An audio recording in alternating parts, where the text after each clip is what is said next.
for co-hosting with us. And of course, LIPA, the New York State Parks, and New York State Historic Preservation. It's great that your collaboration has produced such a great project. Thanks, Dan. Great, thank you, Sammy. Again, my name is Tom Scotto. I am the Programs Chair for the Long Island chapter. I want to thank the panelists and all the attendees, as Sammy said, for taking the time during the lunch hour. We're very excited about today's webinar. We think it's going to be very informative, especially for a piece of architecture on Long Island. And I think everybody's going to enjoy it, and it's going to be very informative. And everybody should go see it at some point. It's really great. All right, without further ado, I'd like to introduce the panelists. We have I'm going to be brief. They're going to go into more detailed about themselves, but we have Amanda Morgan from N Architects. We have Jen Hain from LIPA, and Jean from Hafner from the actual center itself. So, Amanda? Thanks, Dan. I'll kick it off with Jen Hain from LIPA here. Good afternoon, everyone. Okay. Thank you for that intro. My name is Jen Hain. I'm LIPA's Director of Communications, and we are thrilled, the three of us, my co-panelists and I, to talk to you about our new world-class Jones Beach Energy and Nature Center that opened up this past September. The center is a dynamic partnership between the New York State Office of Parks, the Long Island Power Authority, and the New York State Energy and Research Development Authority, among other partners. The timing really for this center was everything, and it came together all at the right time. First, Jones Beach, thanks Amanda for switching the slide. Since 2011, under Governor Cuomo's leadership, there has been over $100 million invested to restore and revitalize Jones Beach State Park. And there was an idea here as part of this revitalization to update the old nature center that was located at the west ends of Jones Beach at West End 1. At the same time, LIPA, Long Island Power Authority, with our mission to provide clean, reliable, and affordable energy to our customers, was thinking about creating our own energy center as part of our ongoing mission to educate our customers. Under the Climate Leadership and Community Protection Act that was signed into law in 2018, the state and LIPA together, we have an ambitious energy portfolio that we are trying to accomplish. Among these statewide goals, our goal is to bring on additional renewable energy, including offshore wind, distributed solar, battery storage, electrification of home and transportation, with two ultimate goals, right? To have 70% of electricity come from renewable sources by 2030, and then have a completely carbon neutral electric grid statewide by 2040.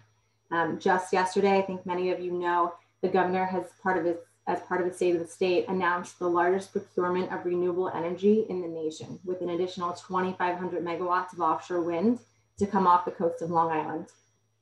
And so if you're pursuing ambitious clean energy goals, educational opportunities are critically important.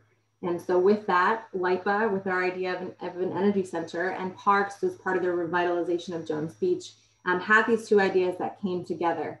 And Jones Beach is a premier destination on Long Island with an existing visitorship of 7 million people annually each year. And so the goal is to educate the public of all ages about how energy shapes New York's natural systems, and at the same time, how energy can be harnessed to advance New York's nation-leading plan to combat climate change.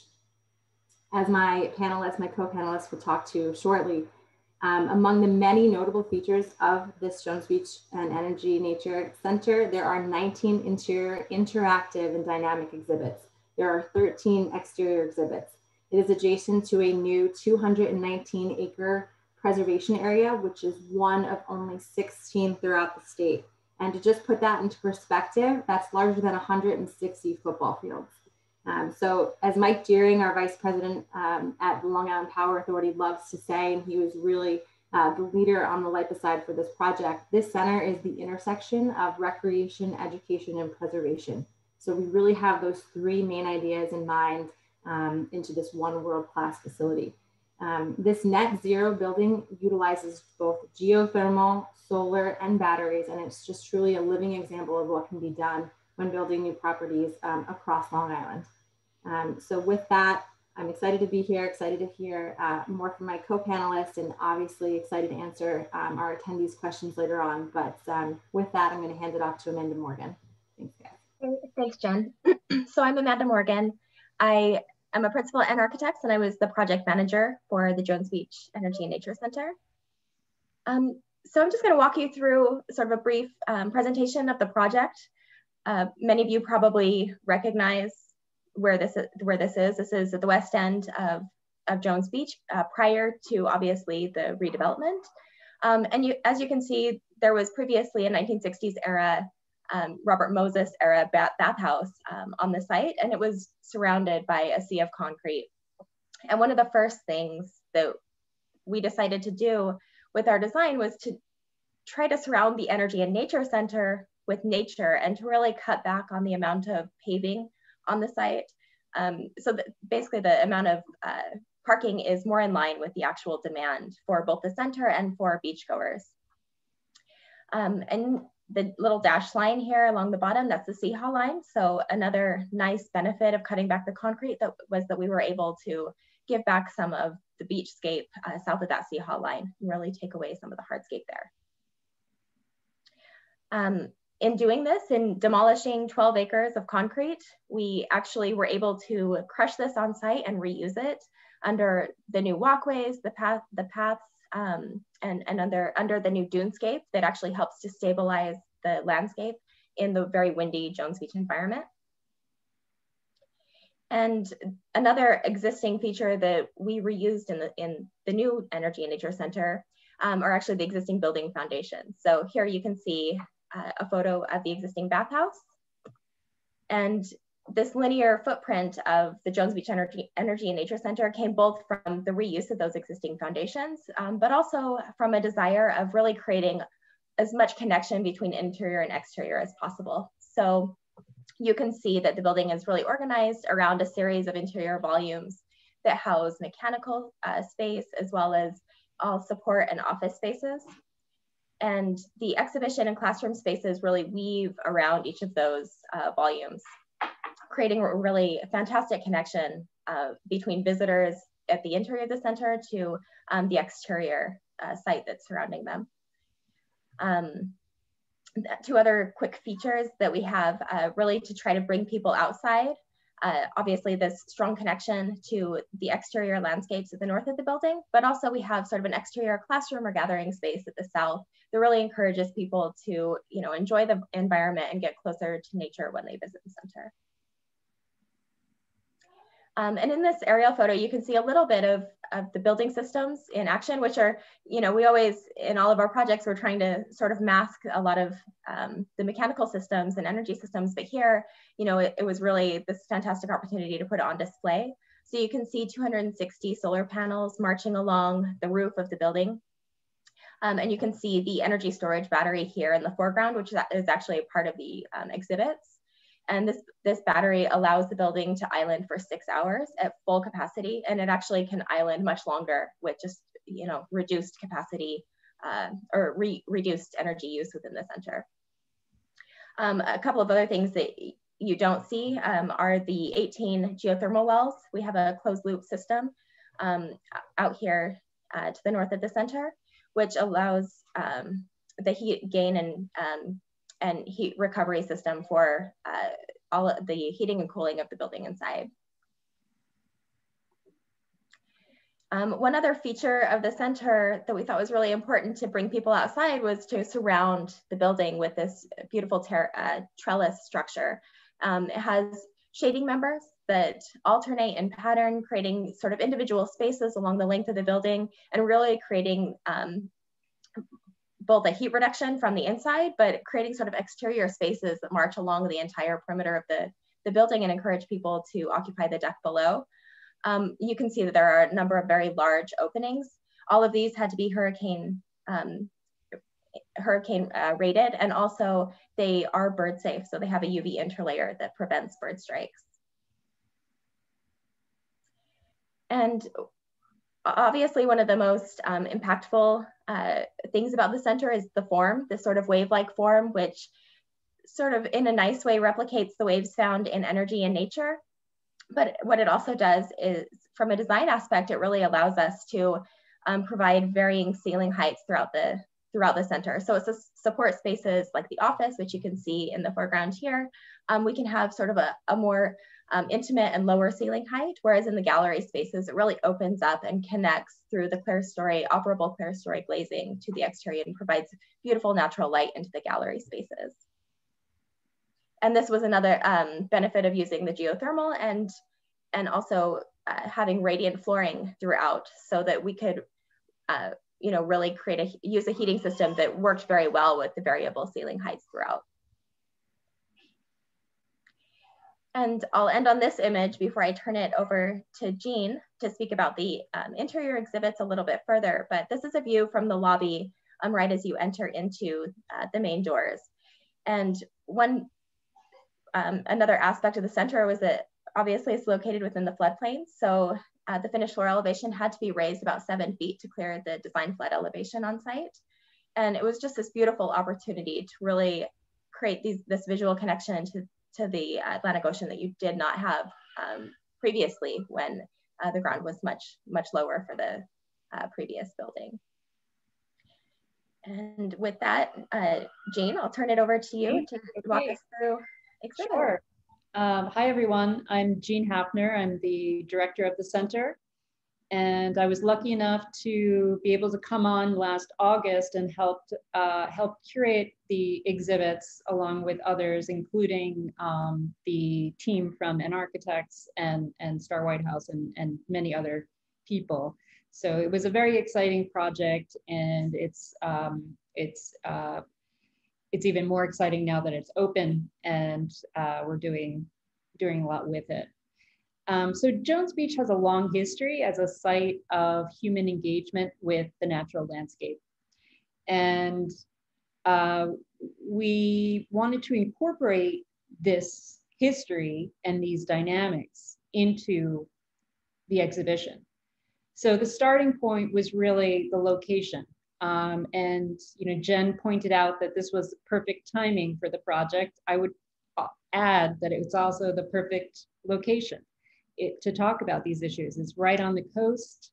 You can witness waves crashing on the beach, wind blowing at different speeds outside, the sun shining, the food web in action. It's energy in nature right here on the site. So we tried to talk about, and if you can switch to the next slide.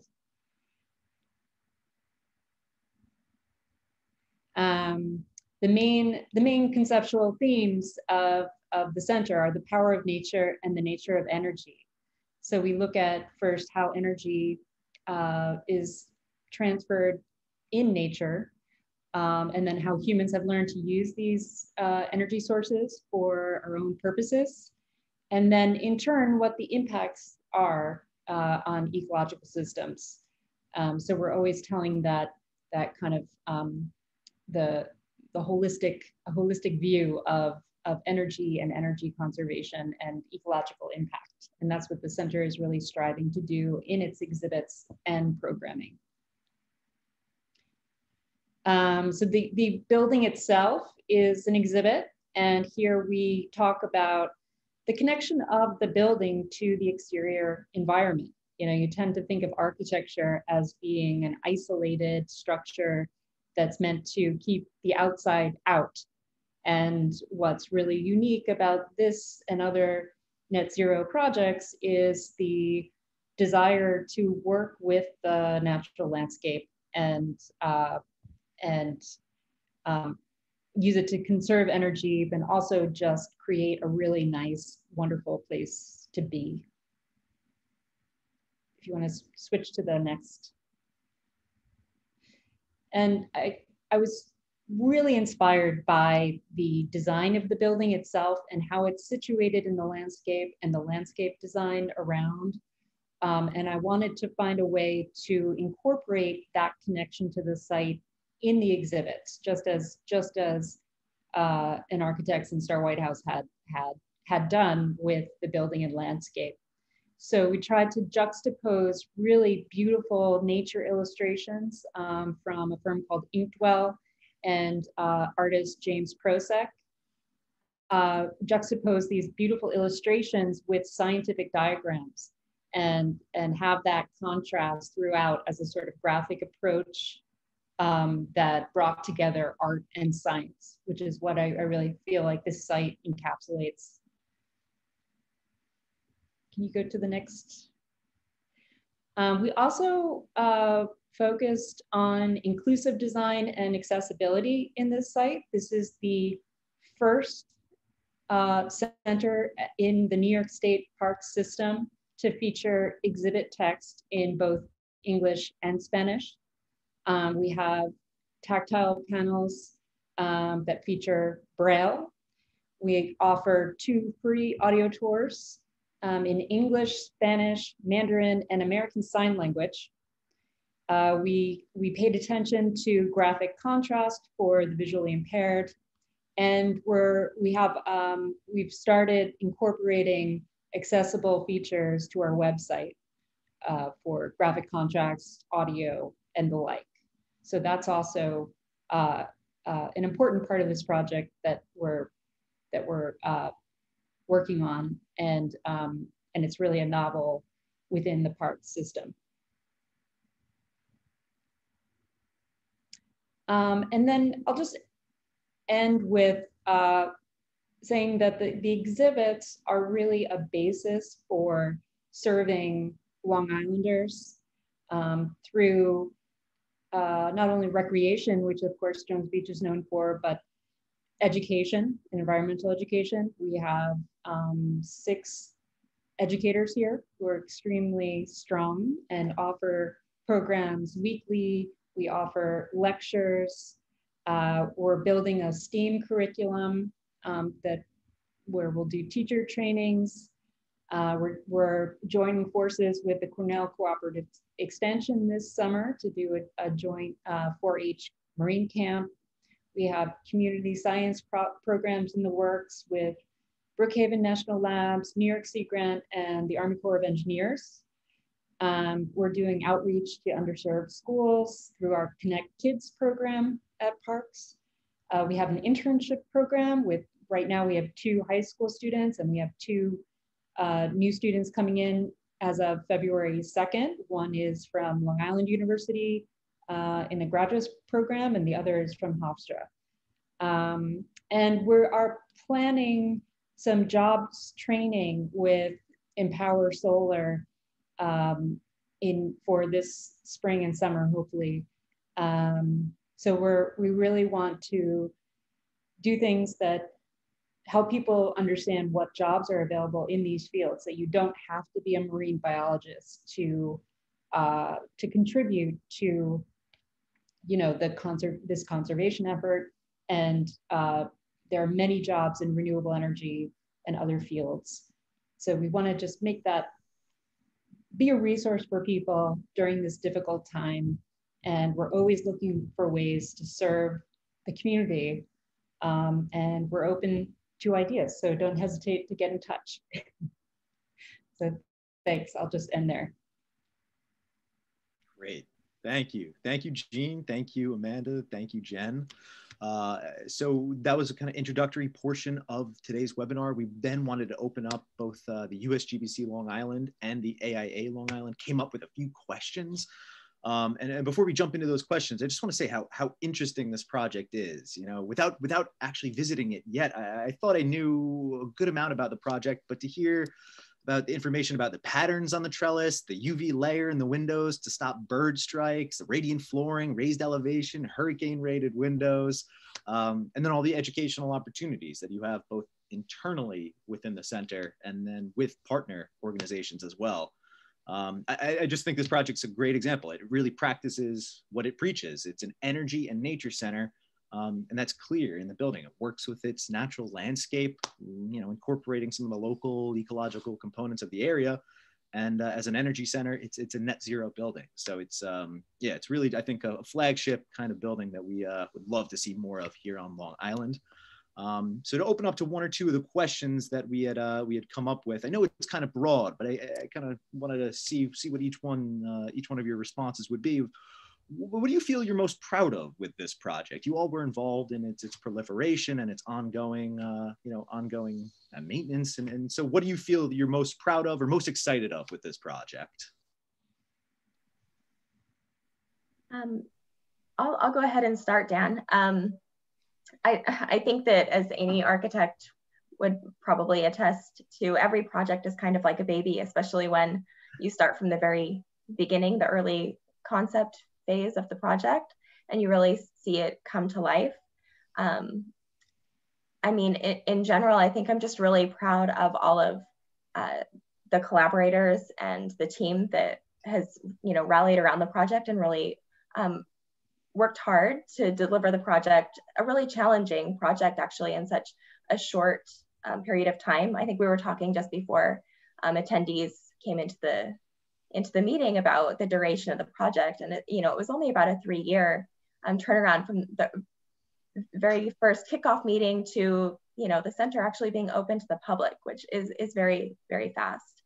And I think our design team, including Star Whitehouse, who did a lot of the landscape, they did all of the landscape and exterior site design, and FPM group, who did all of the MEP systems, and really, we worked very closely with them and with structural to figure out how we could reuse all of the existing, how we could really maximize every aspect of the project to make it as sustainable and to speak to energy and nature in the way that it was conceived and built as closely as possible. So I think from those early relationships to the relationships that we've obviously built with LIPA and with Parks and with Gene, even through the operation of the center, I think that it's really something to be proud of. And, it's been a really great ride. I would agree. And when you visit the center, I think everyone is just taken aback by how beautiful it is. And when you are in the center, you have these astonishing views of the ocean, and it's really just, you have to go there to really see it in its true beauty. I mean, the pictures are great, but I encourage everyone to go there. I would say from LIPA side, our goal really is to educate our consumers, right? And the goal here is with the older nature center that was located at West End 1, the exhibits were a little bit dated. It saw a visitorship of 10,000 people a year. But our goal is really to have programming for people of all ages, for kids, for people when we get into a post-COVID world, of course, to have school classes come here, to have programming for people who are interested in careers in renewable energy and solar and offshore wind. LIPA has a 25-year operating agreement here, and what's a really cool feature of the center is that we have the ability to change the exhibits over time. And so your experience from one year to the next is, we have the ability to allow you to have a different experience and learn something new every time that you come to the center. And so at the end of the day, I mean, there's a rise of climate change. 2020 was the hottest year on record, and we're seeing more extreme weather events. And so the goal here is to really educate and create climate conscious, smart energy users. And so I would say from an educational standpoint, that's our goal, and that's something that we're most proud of. And I think what I'm most proud of is the combination of bringing together the old and the new. By old, I mean more traditional ecological conservation and concepts with these themes and issues that are so relevant to the world today. I mean, there is no more relevant a topic to the future of this planet than energy use and conservation. And so for me, I guess I just feel proud to be a part of that project, and proud of Parks for taking it on and doing something that is different from what they've done before, and really that people are interested in this, and they want to learn more about it, and it's a value to the community in that respect. So I'm proud of that. Great. Yeah. I mean, I appreciate the how proud all the participants were in this project. I mean, it's a great project. The next question. So I mean, the site itself, very close attention was paid to details. You know, obviously for site adaptability. What would you say was the most challenging aspect of this project for each of you?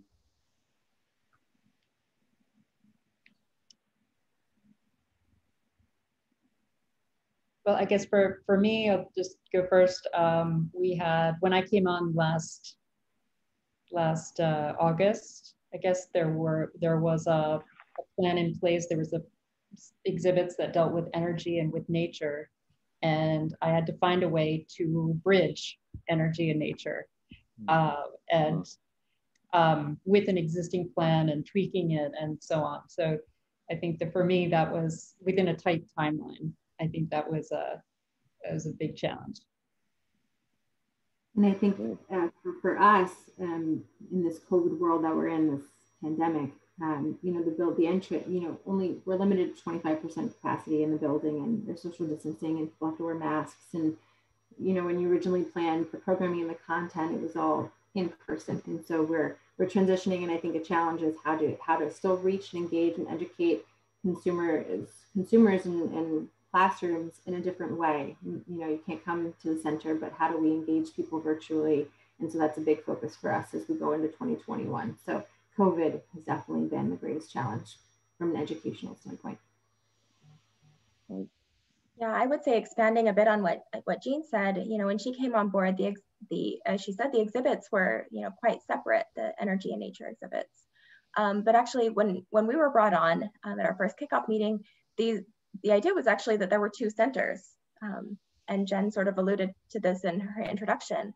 You know, there was an energy nature and a nature center, and they were going to be sort of on the same plot of land, but they were going to be completely separate. They were going to be operated separately, and they were going to have separate exhibitions. And one of the first things that we really tried to convince people of was that there was an opportunity to bring the two together, and that not only from a storyline standpoint, obviously there's a lot of crossover between the two topics, but also, you know, just as simple as sharing amenities and back of house spaces, right? It's a lot more strategic and sustainable to do that, to share those resources.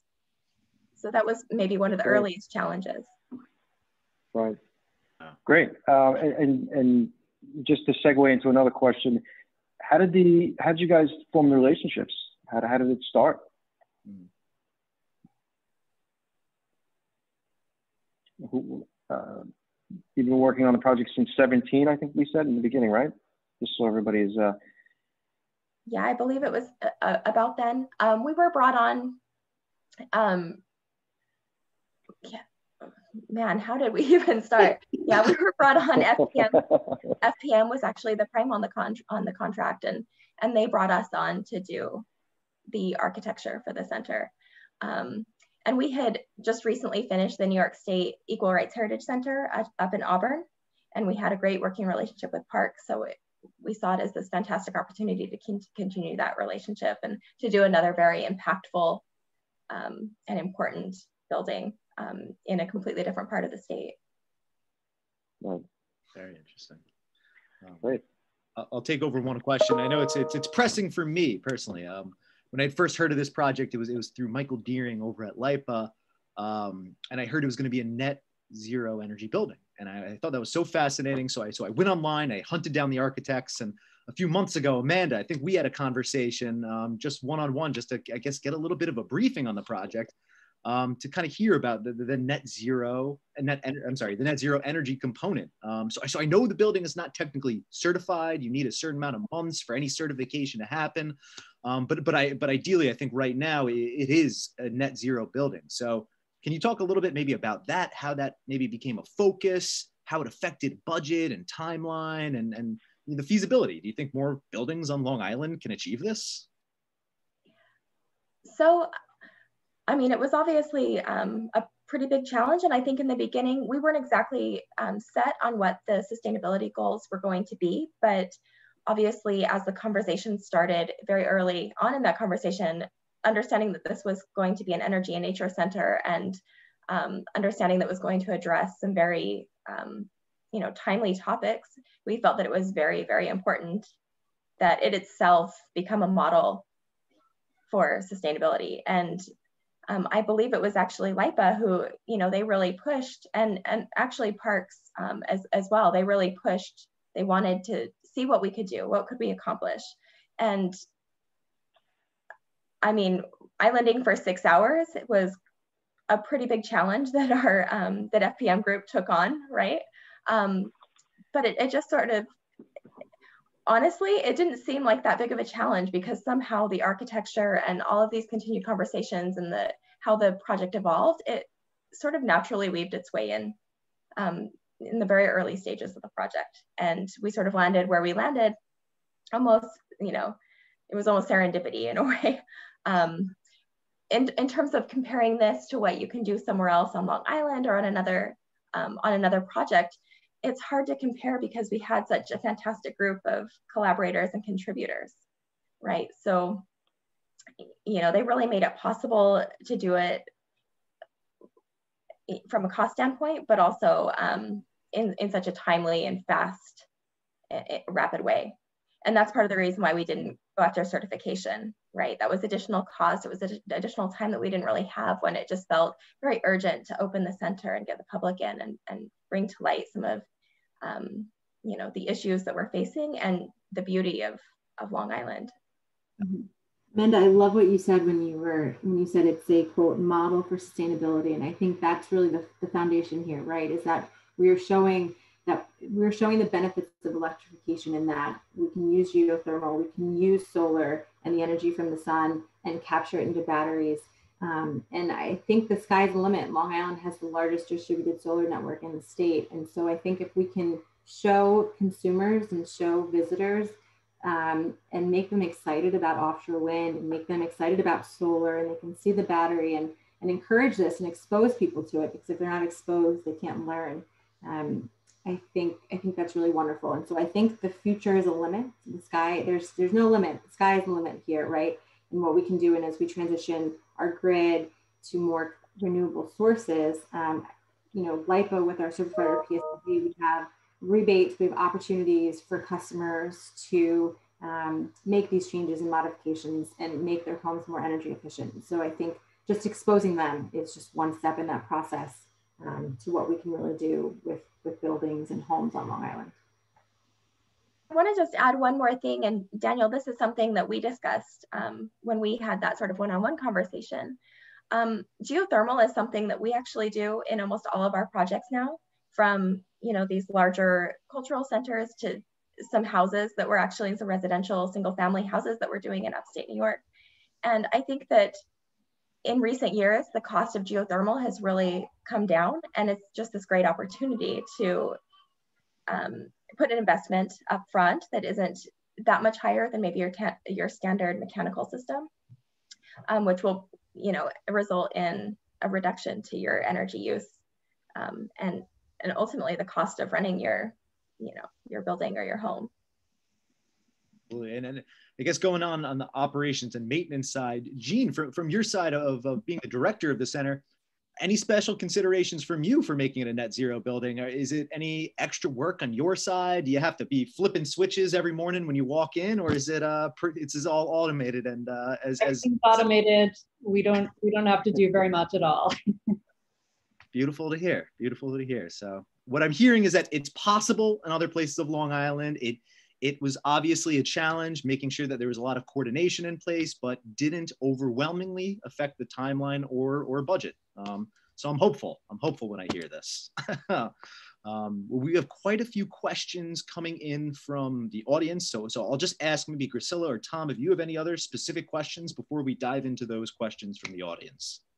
No, none for me. I'm looking forward to see some of the responses and the questions. Some very interesting ones. Okay. Well, I guess so. Mm-hmm. Oh, Tom, Yeah, please. Daniel, I apologize. Oh no, I was gonna say if we want, we can go back and forth reading them out, but they are in the Q&A section. I'll start with the first one coming in from Peter Gollin, which is why do the solar panels face east instead of west? Is it so less story windows can face west? What was the reasoning there? Well, the orientation of the building is actually not due north-south. So the solar panels face southeast. Got it. Okay. Or sorry, they actually face southwest, and the clerestory windows face northeast. Got it. Okay. That would make sense. Yeah. Long Island is on a slightly, not perfect east-west diagonally. So Right. yeah, that makes sense. Okay. Yeah. All right. Great. So we have for Amanda, most likely because it pertains to finishes, from Stephen and John. What type of wood cladding is used? It looks like a cedar, and was there any weather-resistant treatment applied? So actually, it is a cedar cladding, and it's actually, the specification was specific to how the wood was sawn. So it's actually, oh, I'd have to look back to remember, but we did a lot of research about actually how cedar becomes the most resistant. And it was super important, obviously, in this environment, for the wood to be able to weather naturally and not have to deal with issues of rot or insect damage. So, ultimately we did a lot of research about how to treat the wood. And what we learned was that it's actually more important for the wood to be sawn in a very particular way. It creates the most resistance. So it does not have an added treatment.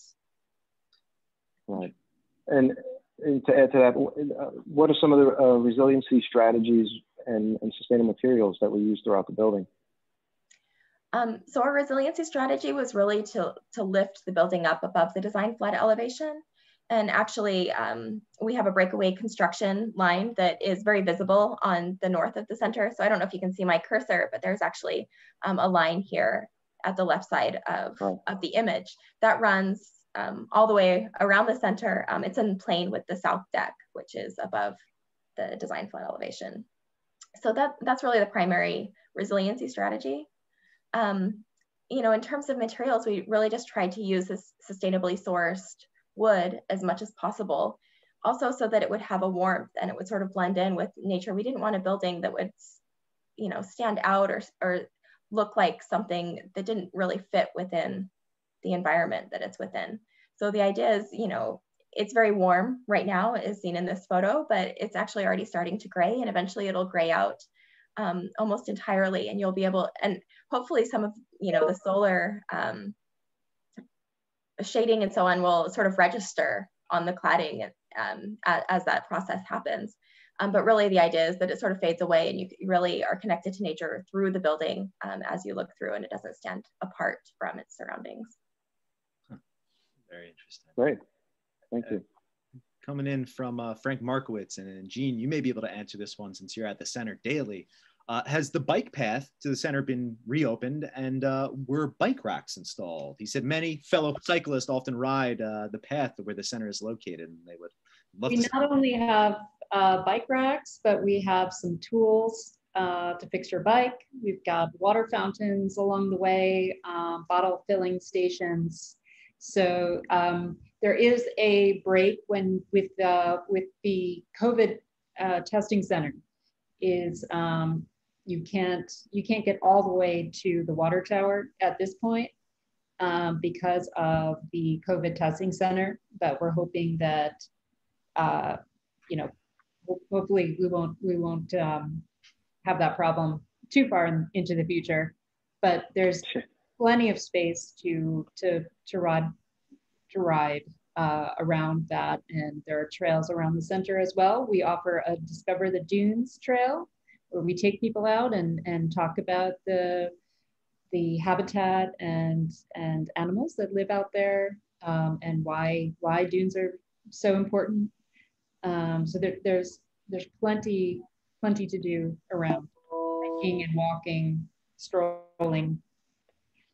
Okay, interesting. One more, then Tom, I'll hand it back off to you. Jen, you may know this, but this may be a hard question to answer, considering it's a lot of different people involved with this. But what was the project delivery method for this project? Did it meet its performance goals of budget and cost, quality and timing? Yeah, I think that simple answer is yes. It's amazing what we were able to accomplish. I think in terms of energy and the net zero, I think we're going to have to see know what the total consumption is at the end of the year. But yeah, I mean, multi-agency effort here. It's really just, it's astounding. It's amazing. On budget, on time. Great. That is great, considering all the people involved, all the you know, organizations, and so yeah, that is incredible. And to dovetail on that, Jen, they want to know if the energy consumption is equivalent to a passive house. I think I have to get that answer for you. We'll definitely follow up in a chat. Okay. Yeah. Yeah, it's hard to say. One additional thing that I didn't mention during the presentation is that the envelope is 29% better than a baseline code. So I think, you know, passive house has very specific requirements for envelope and glazing and you know, general performance, not only what's being offset with on-site energy use. Right.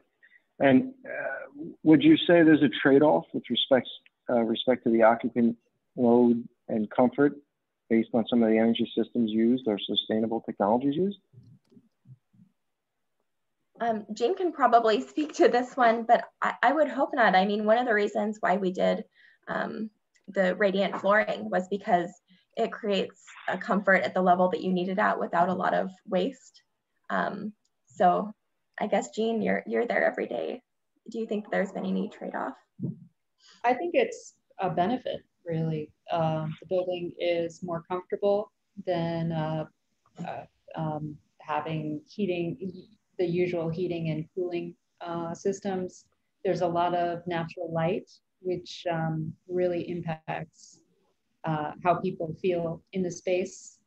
There's variation in the ceiling height, as Amanda mentioned, and the trellises are really offer an artistic feature, as well as just letting light in.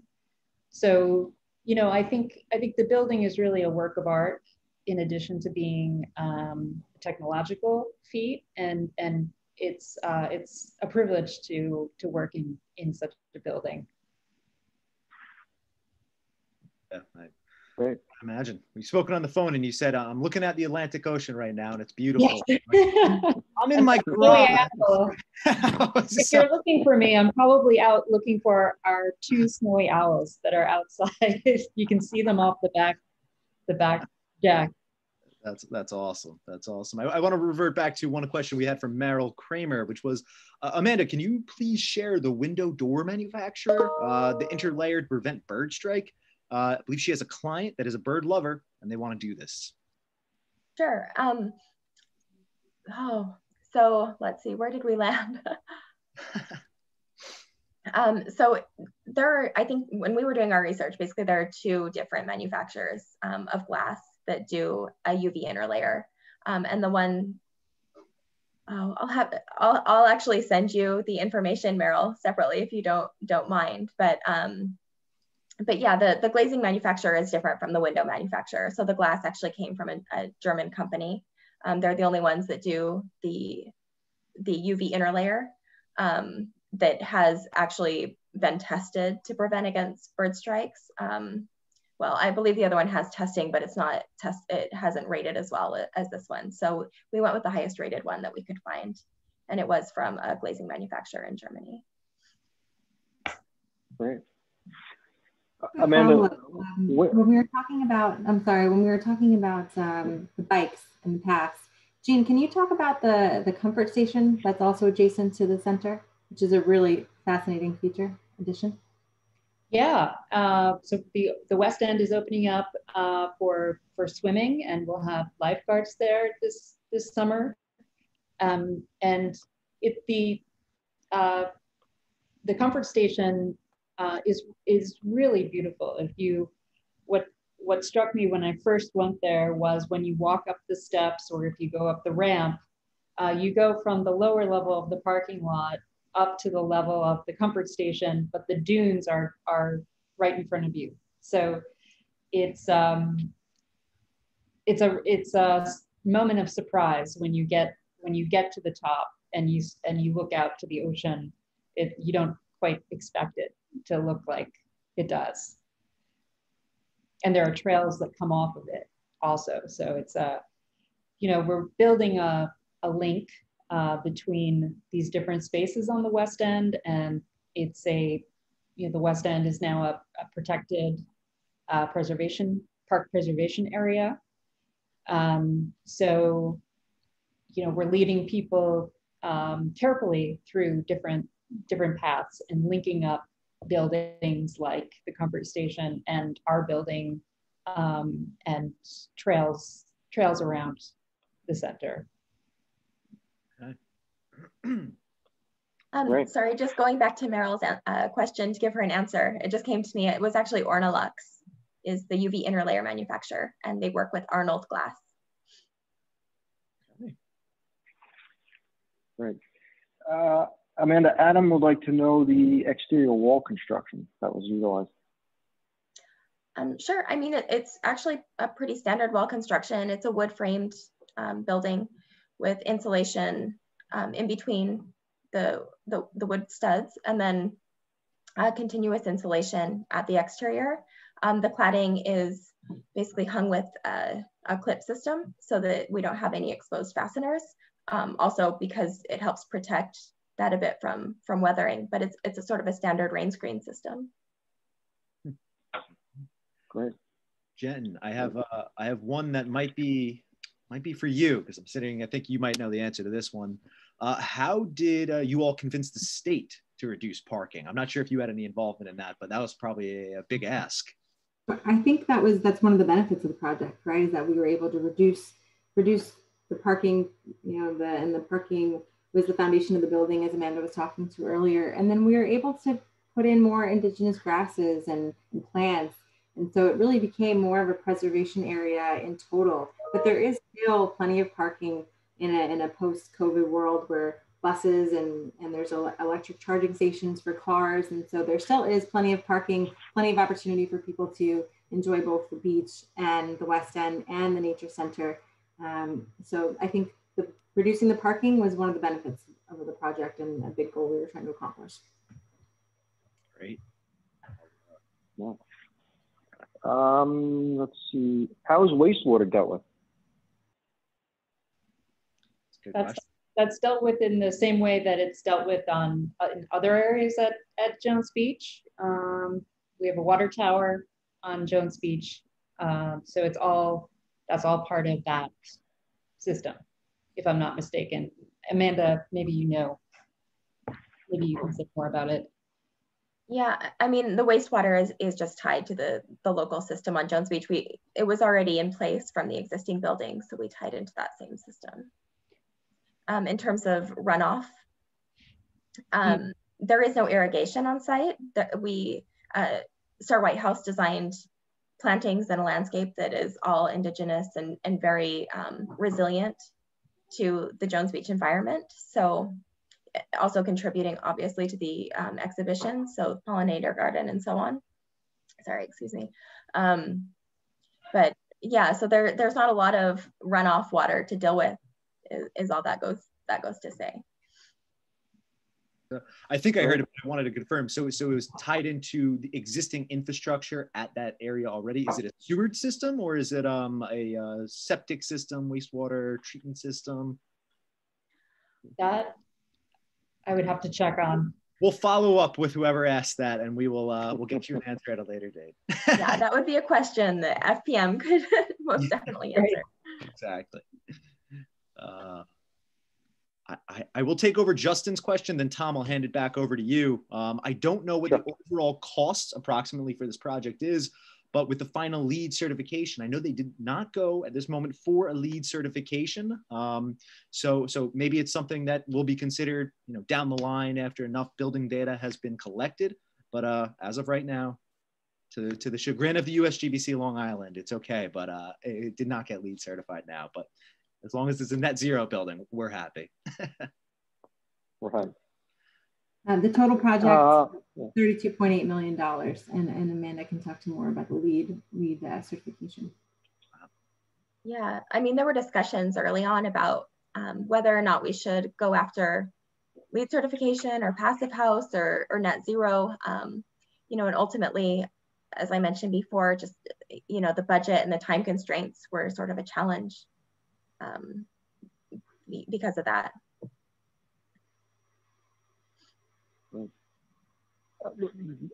Question from John, is the building seasonal, and was that a factor in the design and achieving the net zero rating? We're open year round. And that's one of the wonderful things about this new center, right, Jean, is that the old nature center was really was seasonal. But the goal here was to make this an all-year, all-purpose building. Right. Well, the old nature center was open year round, but not every day. And we're open year round, 7 days a week, and it's beautiful out here in the winter. I can say when I first came on the project, I was wondering who would be out on Jones Beach in the winter. And now I really understand why there are so many people out here all winter long. So it's given me a different perspective on winter altogether. Looks like yeah, we have hopefully there one will last be question. loads of on the beach. One last question from Dennis. What provisions have been made for fire protection at the center? So we have a fire alarm system, but it is not a sprinklered building. It's under 12,000 square feet, so it is not required to be sprinklered. Great. So Daniel, I think that's all the questions we have from the audience, right? Yeah, I see one more, then I have one final question of myself, but this one seems to be a very quick one, which was natural stone considered as part of the design? I don't know. Maybe the landscape designer would know that one. Yeah. Okay. Well. Maybe. Yeah. I mean, it really, from our standpoint, I mean, we looked at a number of different cladding materials, decking materials, and so on, but stone just didn't seem to be the right fit or the right aesthetic. It's heavy because we're using the existing pile foundations. We needed to create a light building, and stone or masonry would not have been the right material, at least at the building location. Okay. All right.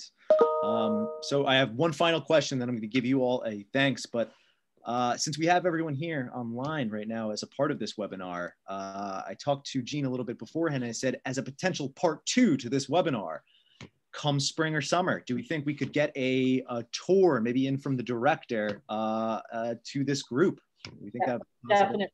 I'd be very happy to do that and show you the site, the building, maybe even take you out to the beach. We're looking forward to that, especially Sammy, as we learned. That would be great. We very much look forward to that. So everyone online right now, stay tuned. Follow up with the AIA Long Island, the USGBC Long Island, for a notice of that tour coming out in a few months. So I just want to thank Jean, Jen, Amanda, Scott, Priscilla, everyone from LIPA, Sammy. Thank you all. Thank you all for taking the time to be here. Thank you for the time for your expertise in this field. Yeah, like I said a couple of times, this is a flagship project, I think, for Long Island, and I'm just very excited that that it's come to life and that we can start visiting it. Thank you. Thank you. Cool. Thank you everyone for joining today, and thank you, Daniel, for organizing this with AIA Long Island. We look forward to host more sessions with USGBC. As our way. All right, everybody.